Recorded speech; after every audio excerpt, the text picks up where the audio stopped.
Happy Pride Month, everybody! This is the last day I can do this video, and I've been kind of putting it off, but it's okay, here I am. If you didn't know, this year's big Pride topic was kink at Pride and children at Pride, with a lot of people on the left arguing back and forth, and sometimes getting quite heated about it. Now, you think this topic of conversation would actually be pretty obvious to settle, right?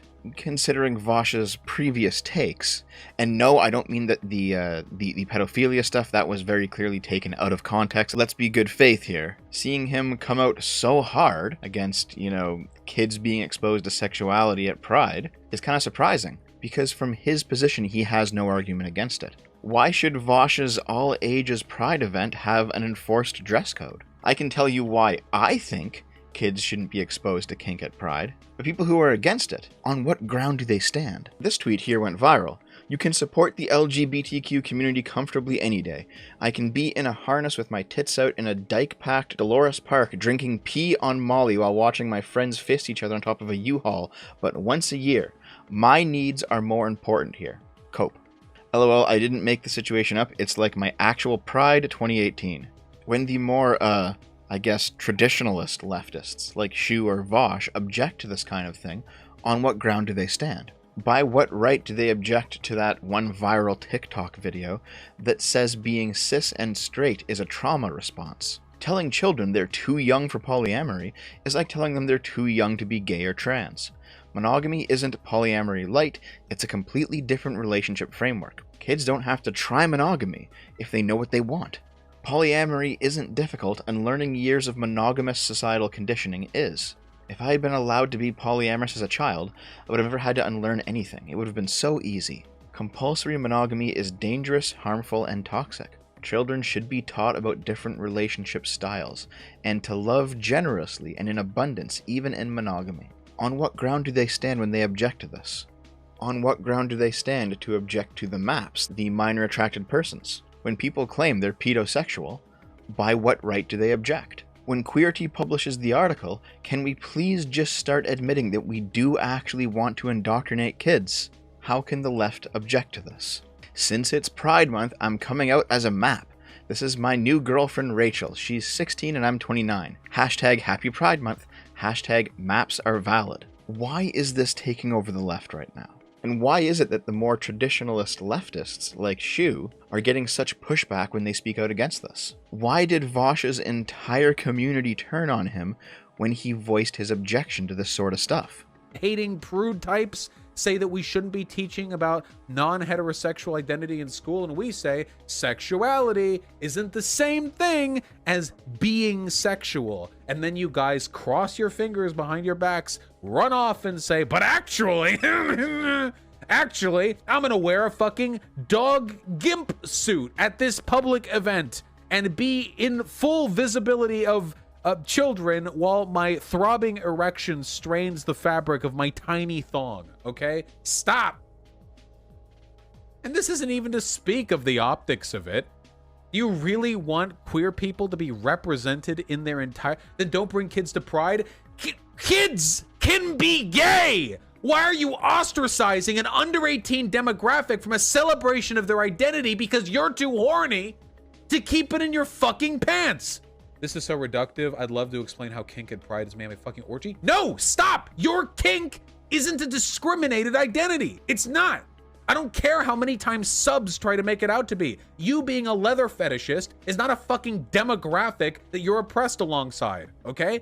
You're not celebrating the liberation of people who wear leather in public. It's not a queer thing. Pride is queer. Straights wear leather, gays wear leather. I don't care. Maybe gays do it more, but yes, it fucking is. All right, well, you know what else is part of queer pride? You all getting fucking bad. I actually can't believe you people. You're fucking... Stop fucking in front of children, you fucking pedo creep. Why is it that LGBT activists who spent decades combating the idea that they were these weird sexual degenerates have now openly embraced that label and in fact said, no, we are weird sexual degenerates. That's what we've always been, that's what we want to be, and that's what we want more people to be as well.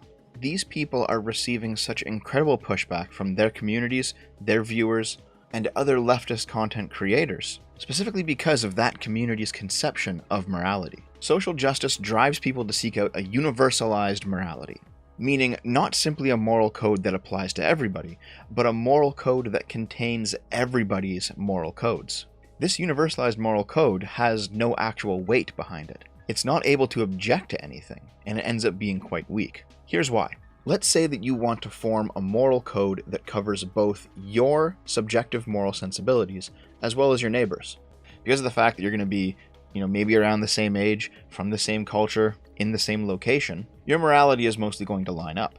There might be a few things in which you disagree, but you can create a moral code that objects to a number of behaviors that both of you say, you know what, I just don't like that. Now, when you add another person's subjective morality to that code, it loses a little bit more strength because maybe they are endorsing something that the two of you don't like, but you still have to accept him. So you can see how the morality thins out as you go. Now, let's say you wanted to add somebody who's radically different from you to this moral code and still take into account their morality. Let's say you wanted to add in the radical Islamist. What moral ground would we as liberals share with the radical Islamist, the ISIS member? In taking their morality into account in this universalized moral code, we would have to give up our ability to object to certain things. And so a fully universalized morality that takes into account everybody's moral code can object to nothing. One of the things that progressives like to do is, generally in the name of science, seek out a universalized theory of everything. They do this in places where it's appropriate, like math and physics, but they also do it in places where it's inappropriate, and morality is one of them. If a moral code must be permissive of all possible viewpoints, then it cannot actually object to anything. Viewing it like this, how is it possible for a progressive to reject the pedophile's viewpoint on morality? They've already stated that their morality has to be universal. It has to be positioned in some objective, sky-high position from the vantage point of the universe itself. From that location, what objection is there to the pedophile's actions? The answer is none. But here is the truth that the progs regularly ignore in their pursuit of science and their abandonment of their own humanity. We don't actually need the universe's permission to have our own subjective moral positions. I've said this before, and I'll say it again. Ben Shapiro was wrong. Facts don't care about your feelings, but at the same time, your feelings also don't care about facts. This is something that's pretty obvious if you read Jonathan Haidt. We evolved reason as a mental faculty not to discover the objective truth, but because being able to offer convincing post hoc rationalizations for events helped with social cohesion. That is the evolutionary purpose of reason.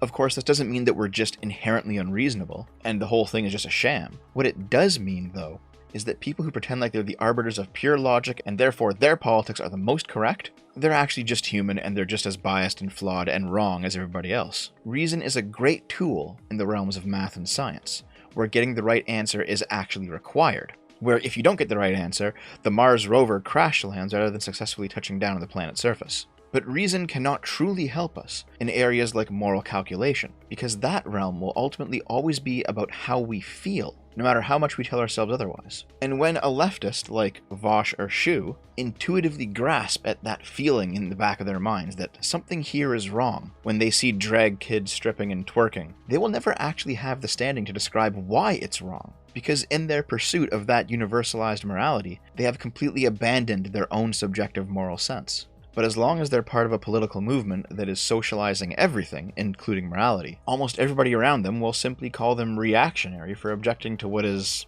obviously pretty gross stuff. And you can consider this a prediction from me.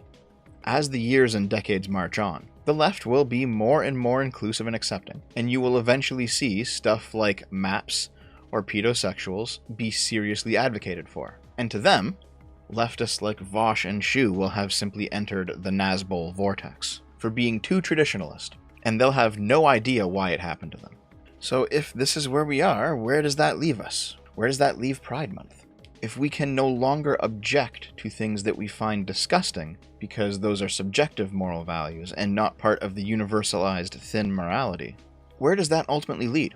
It seems like that leads to a prioritizing of LGBT, the concept, over actual lesbian, gay, bisexual, and transgender people. And you can absolutely see this effect everywhere. Progressives value concepts over individuals. That's why earlier they couldn't object to the person saying that being cis and heterosexual was a trauma response. This is why those people say things like this. As Pride season rolls around, let me remind fellow het-partnered bisexual people, Pride really isn't for you, so don't act like you deserve to be there as much as lesbians and gay men.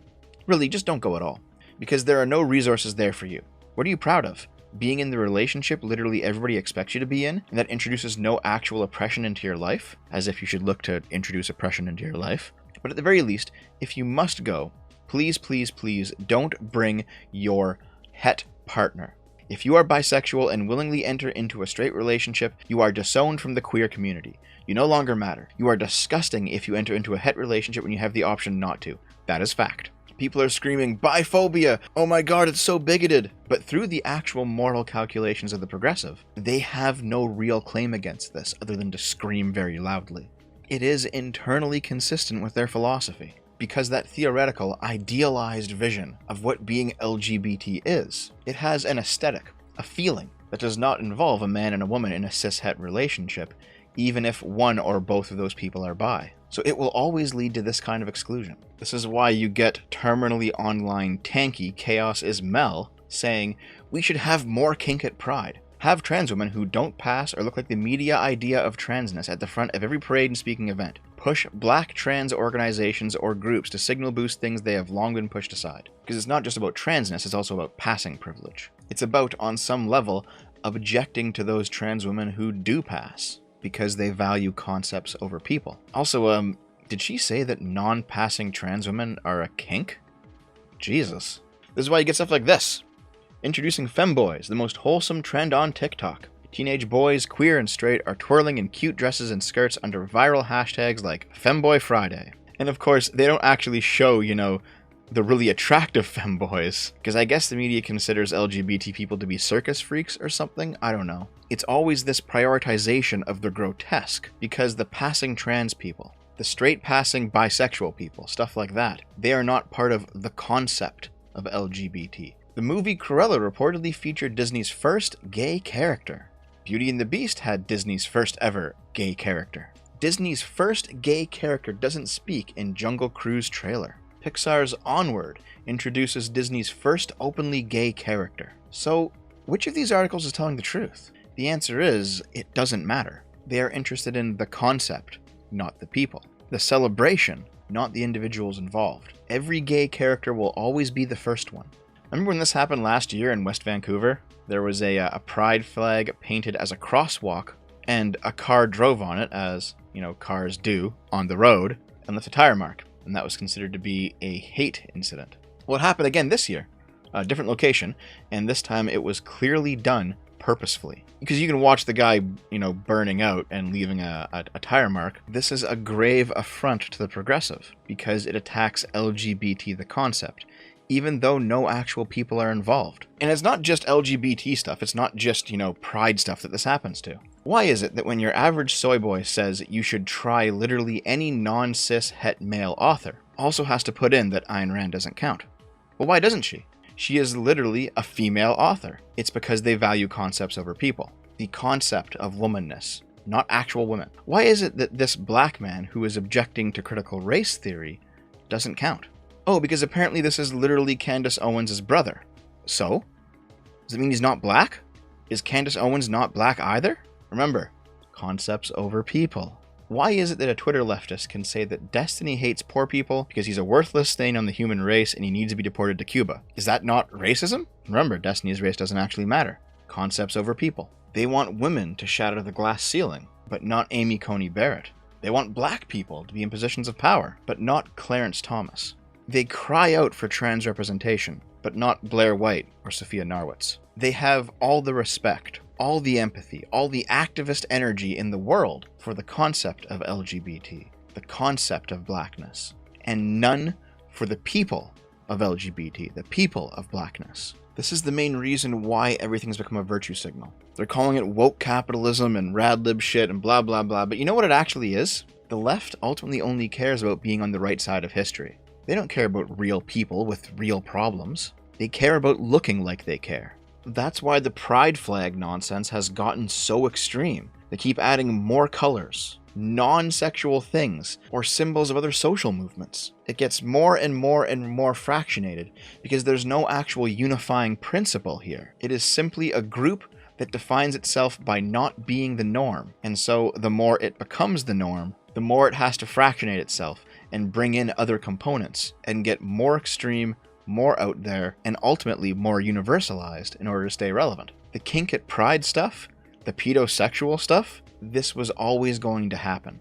Not because being gay is bad or inherently degenerate or anything like that, but because of the political structure they have created for their advocacy. The most recent one sees the rainbow continuing to get smaller and smaller with every edition. At this point, we have long since just forgotten that gay people exist in this universalization. You know what? I bet next year's Pride flag is going to look like a TV test pattern, or maybe Quake 2's color palette. Wait, no, I got it. It'll salute the gay pioneer website Goatse.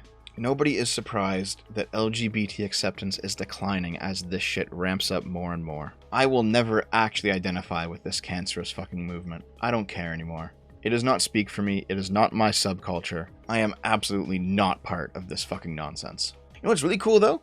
You can actually buy yourself a personalized glass bottle of Coca-Cola. A Pride-themed one, in fact. Customize your bottles with a name or phrase of your choice. Let's see. SFO. There it is. Oh no. Oh no. This doesn't seem to be very well coded because while Heil Hitler doesn't work, you just add an S and it's good to go. Why? Why is this allowed? Also, in people's efforts to be inclusive, there's a lot of drag representation happening too. And why do they always place drag as the face of Pride or the LGBT movement? Being a drag queen isn't a sexual orientation or gender identity. But if you're going for concepts over people, if you're going for an easily readable cultural marker, what is more immediately striking? A regular guy who happens to be gay but you can't tell just by looking at him? Or a drag queen in a clown outfit dancing around talking about Pride?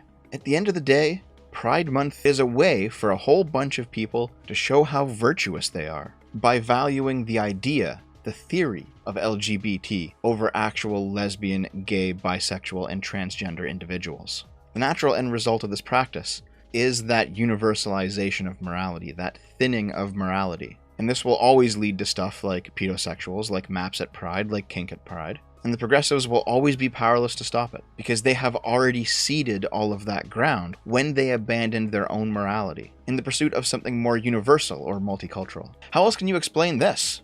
The official Pride Twitter account throwing an LGBT flag off of a rooftop, sending the beautiful person below this tweet lots of pride.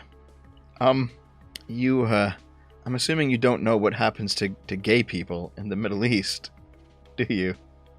Or else you probably wouldn't have tweeted this. Pride Month. It's a living joke.